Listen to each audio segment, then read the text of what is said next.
to Miss Alice, kung may intention ka bang magsabi ng totoo dito, please lang po, sabihin mo na yan lahat. Yung totoo lamang po. Kung rerespetuhin ka pa dito, huwag kang maging evasive. Sabihin mo lang yung totoo. Huwag kang tumakas, huwag kang magsinungaling. Just tell the truth. Yung totoo lamang po. Sinabihan niya yan, pag nagnegosyo ka ng illegal dito, ibabaon kita ng buhay dito. So, ibig sabihin, ayaw niya po ng illegal ni dating Pangulong Duterte. Lalo na nung naging presidente po siya, ayaw niya ng illegal sa kanyang pamumuno. Ako rin po mismo ay saksi rito, no? At for the record po, lahat ng gumagamit ng pangalan niya o ng pamilya niya o ng malapit sa kanya, parati niyang sinasabi, consider it denied. Huwag kayong maniwala kasi marami talagang gumagamit ng pangalan nung panahon na nasa pamumuno pa siya. Marami pong mga name dropper na gumagamit ng pangalan. Huwag ko kayong maniwala. Pag ginagamit po ang pangalan, masama po ang intention yan. At ako po ay mismo, noon pa, against po ako sa Pogo. Pag apektado na po ang peace and order. For the record, ayaw ko ta rin ng Pogo. Lalo-lalo na po pag nag-aasik na po sila ng lagim, dyan po mismo sa mga condominium, dito, sa may malapit lang sa atin, kita mo nagkakalat sa mga kondo, naghahasik ng lagim. Pag compromise na po ang peace and order, ako mismo, ayaw ko po. I'm against sa Pogo. Matagal ko na pong sinasabi yan.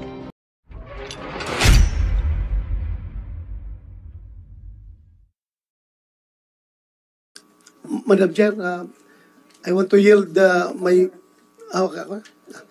Madam Chair, just a question to the Chairman, Madam Chairman. Magkakaroon pa ba tayo ng executive session o wala na?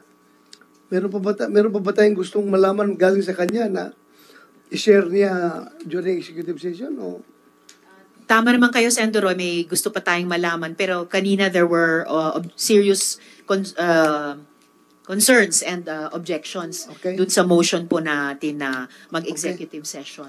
No, that's just a clarification, Madam Salamat Chair. Thank you, Madam Chair. Salamat kaayo. I yield to Senator Bongo, Salamat. Actually, next in line po is Sen JV, and then Sen Sherwin, and then Sen Bongo.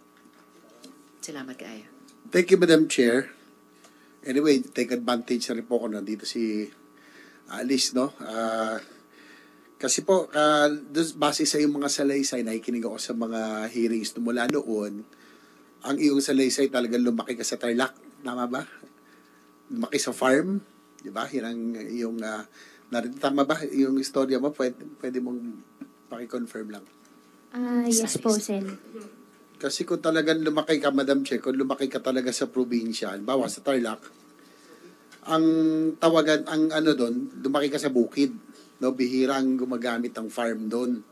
Diba? Parang yun ang ano pag nagtanong ka ng taga-probinsya, madalas doon po ako sa bukid.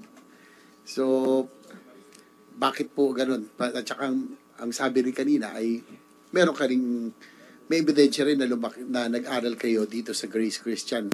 Ma-confirm nyo ba yun? Bago sumagot si Ms. Alice, the Chair would like to recognize the presence of Sen Robin. Shukran. Please proceed. Sen, yung term po na bukid po, kung hindi po ako nagkakamali po, para sa mga rice field farming po. Yung sa amin po kasi pig farming po. Hindi, kasi kung talagang lumaki ka probinsya, talagang tawag sa farm, bukid. No? Kaya yun lang po. Just an observation, Madam Chair. Doon po sa inyong entry sa politics, no, siyempre, natanong din po yan. Ang sabi niyo rin po, ito yung childhood dream. Siguro pwede niyo lang bahagya, inarate kung sino po ang talagang nag-encourage sa inyo, tumakbo at tumulong sa inyo na makapasok sa politika. Sen, wala naman po nag-encourage po sa akin. Talagang ako lang po may gusto. At nung sa campaign period po, isa rin pong tumulong po sa akin na nagbigay po sa akin ng mga leaders, mga tao, yung former po na mayor po namin. Yun lang po. Apo, yung si Mayor Feliciano kanina po yung nagsalita na, no? Mukhang siya po ang iyong taga-suporta, pero natanong na siya po kanina Yung pong nabanggit nyo rin kanina, interesado po ako, no, doon sa iyong pagtakas, no, na iyong narration. At yung binigay nyo kanina pangalan, doon to yung isang tumulong sa inyo na nag-ayos no, iyong sasakyan na yate. Ang sabi mo kanina, nagalit ka pa, pinagalitan mo siya. Bakit nga pala kayo nagalit sa kanya? Sen, hindi naman pong galit pero masama po yung loob ko po. For security reason po talaga, Sen, ayaw ko po siya i-discuss po sa public. So, kung hindi naman sumama loob nyo sa kanya. So, ibig sabihin, kung kaya sumama loob, kung medyo nagalit kayo sa kanya, may utang na loob ba siya sa inyo? Dahil may negosyo siya sa Bamban o may kinalaman siya sa mga pogo doon? Sen, for my own security po, I refuse to answer that question po. Sorry po talaga. Sa tungkol naman doon sa inyong pagtakas, tulad dito, isang tao bang may-ari ng yate at ng taong nagbanta sa inyo? Sen, wala po akong idea po doon sa mismong may-ari po ng yate po. Itong may-ari ng yate, kanina sabi mo, pinagsalitaan mo siya, muli tinatanong ko, hindi kaya siya natakot na kaya ginawa niya na paraan na ikaw ay makatakas, na baka siya ay masangkot, ma-expose sa Senate hearing, kaya siya ay nag-initiate. Sabi mo kanina, ikaw ay tinakas, no? Hindi ikaw ang tumakas, ikaw ay mayroon nag-initiate para ma-smuggle ka palabas ng Pilipinas. Hindi kaya dahil takot siya na malaman ang kanyang pagkatao rito? Sen, possible po. Pero for that question po, for my own safety po, ayaw ko po siya i-discuss po sa public po. Okay, sige po. At sinubukan po natin. Doon po sa sa PNP. Sa PNP, any representative sa PNP? Yes, General General Takaka. Good afternoon, sir. Yes, General Takaka, according to news reports of this May this year, ay si General Marbil, ang ating Chief PNP, nag-direct sa CIDG at sa IG to investigate alleged ties to CCP that was circulating on social media. Anything significant that turned up in this investigation? So far, sir, wala po akong personal na ideas. But we will check on that, sir. That's very important investigation kasi nga ang worry namin, Madam Chair, yung pagpasok ng mga Chinese na CCP funded, just like Miss Go, na nakapasok sa ating pong politika. In this case, mayor na, baka mamaya may governor at lahat. And matagal na ho ito. I should submit already to this committee, no?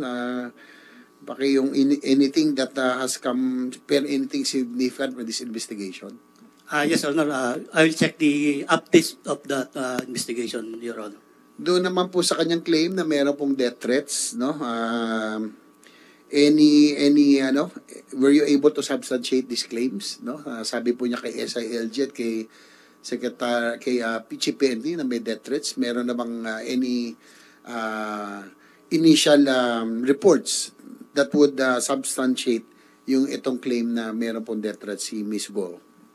Your Honor, wala pa po kaming nakukuha sa kanya na formal na report with regards to where alleged death threat, Your Honor. Wala pa ho siyang report? Wala pa ho siyang report na formally na binigay po sa Philippine National Police, Your Honor.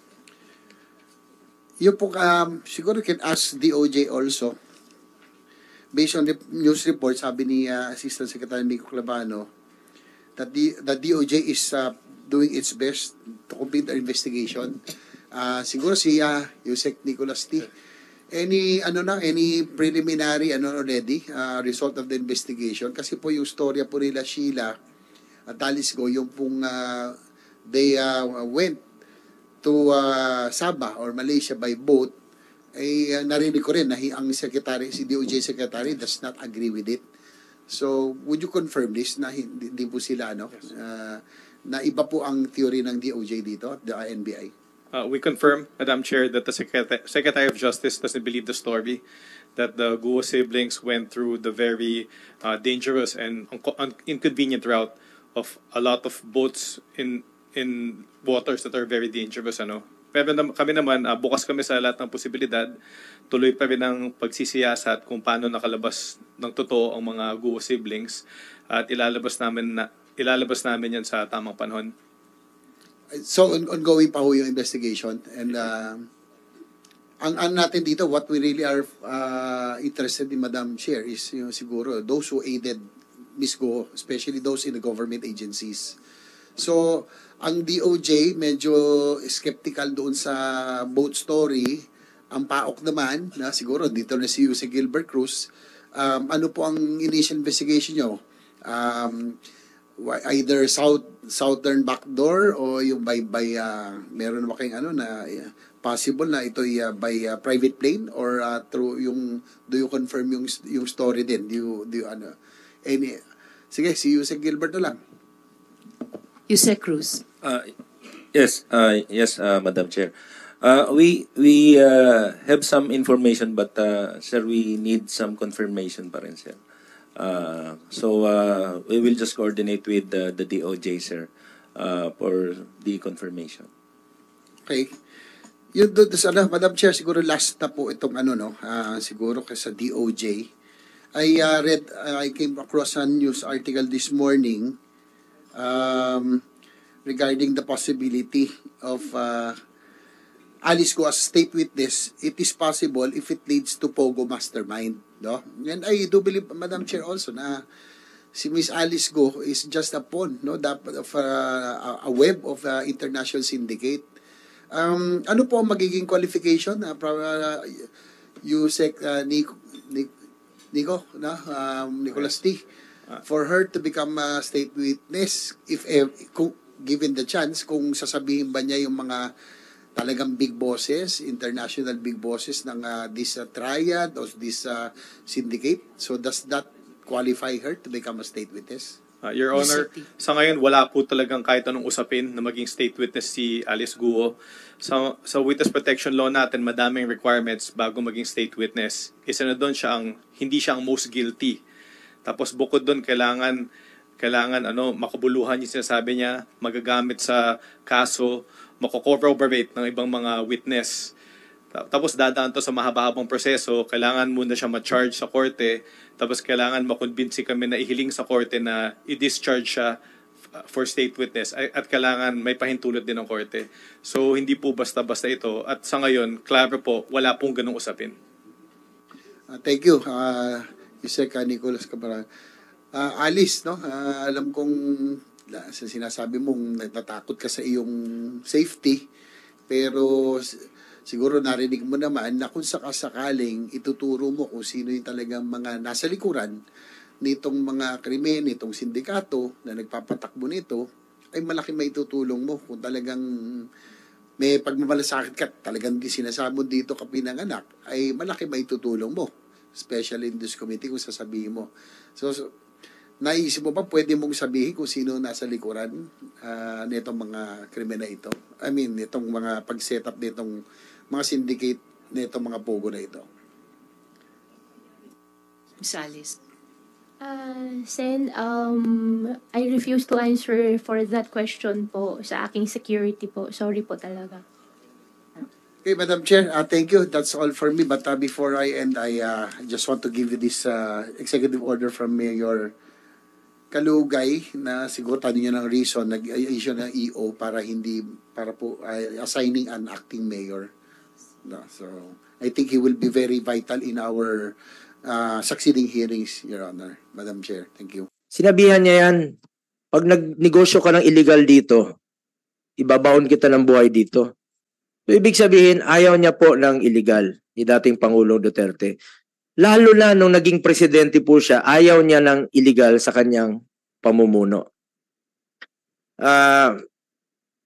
Ako rin po mismo ay saksi rito, no? At for the record po, lahat ng gumagamit ng pangalan niya o ng pamilya niya o ng malapit sa kanya, parati niyang sinasabi, consider it denied. Huwag kayong maniwala kasi marami talagang gumagamit ng pangalan nung panahon na nasa pamumuno pa siya.